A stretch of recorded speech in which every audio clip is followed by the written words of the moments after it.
Sir, आपको नहीं लगता कि एक छोटा सा कदम यहाँ से उठाने की जरूरत है कि जिस तरह से आप हर जिले में कम से कम डीएम का ही जो आवास है, उस आवास को आप देखिए कई एकड़ में फैला रहता है वो आवास।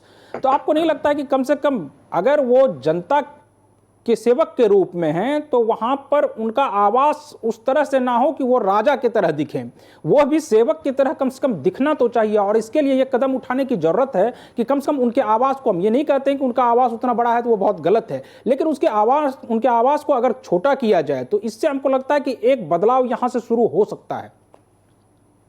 आप सही कह रहे हैं प्रवीण जी। दुनिया के किसी, मेरे जो आईएएस में मित्र हैं वो लोग नाराज हो जाएंगे, कुछ लोग तो बहुत ज्यादा अगर मैं कहूँगा तो, लेकिन दुनिया के किसी देश में मुझे नहीं पता है कि किसी भी डेवलप्ड कंट्री में ऐसा है कि वहां पे लॉर्ड मेयर होते हैं, उनका आवास जो है वो पब्लिक प्लेस और पब्लिक ये की तरह होता है। वो भी रहते नहीं है, या रहते भी हैं तो छोटे से जगह में रहते हैं।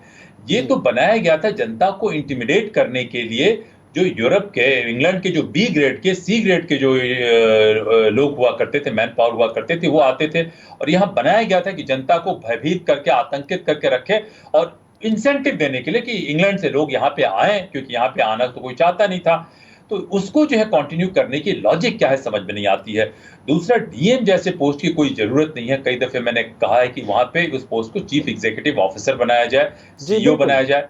तीसरा जो है, मैं कहता था कि ब्यूरोक्रेसी में जो आईएएस आईपीएस ये सब बता रहे हैं वो दुनिया के किसी देश में नहीं है। यूरोप में आप देखें कि सारी जगह मैं गया, सारे लोग कांस्टेबल के रूप में ज्वाइन करते हैं और उससे प्रमोट करते हैं। ये जर्नलिस्ट ब्यूरोक्रेसी कहीं पे भी नहीं है कि लीडरशिप का पूरा तौर तरीका बदल चुका है। तो हर एक एरिया में आप आइए और आने के बाद जो है आप परफॉर्म कीजिए। चलिए, आप ज्यादा तेज एक सेक्टर होना चाहिए कि वो लोग फास्ट ट्रैक में उनका प्रमोशन हो, क्योंकि वो ज्यादा ब्राइटर हैं, ज्यादा टेक्निकल स्किल वो सीख सकते हैं, ज्यादा लीडरशिप सीख सकते हैं। तो वो डीएम का आवाज तो छोटी सी बात है, वो तो सिम्टम है। मैं तो ये कह रहा हूं कि पूरा ब्यूरोक्रेसी के ढांचे को बदलने की जरूरत है। और जिले में सबसे जो प्रमुख व्यक्ति है वो एक नौकर, सरकारी नौकर नहीं होना चाहिए, वो वहां का प्रतिनिधि होना चाहिए।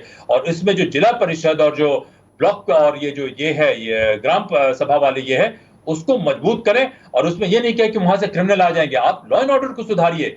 मैंने देखा कि कई जगह जाके मैं देखा कि किसी जिले में जो जिला परिषद आप कहते हैं या इसके इक्विवेलेंट का जो म्युनिसिपल कहें या उसका जो मेयर है, वो वहां का सबसे काबिल व्यक्ति है। कोई है कि जो एकदम जबरदस्त आर्किटेक्ट है, उसने सारे लोगों को हरा के इंडिपेंडेंट मेयर बना और उसने उस जगह को पूरी तरीके से चेंज किया। जनता उससे रिलेट करती है, जनता उससे आइडेंटिफाई करती है, वो जनता का आदमी है। या वहां का कोई एक ऐसा है, मैं किसी जगह अफसर से मिला कि उस व्यक्ति ने वहीं पे एक पुलिस कांस्टेबल से नौकरी की शुरुआत की थी और 32-40 साल नौकरी करने के बाद एक टॉप लेवल प्रोफेशनल बनने के बाद वो वहां का मेयर बनता है। तो देखिए, ये जो डीएम वगैरह का पोस्ट है उसे खत्म किया जाना चाहिए, उसमें चीफ एग्जीक्यूटिव ऑफिसर आना चाहिए, देश के लिए जरूरी है।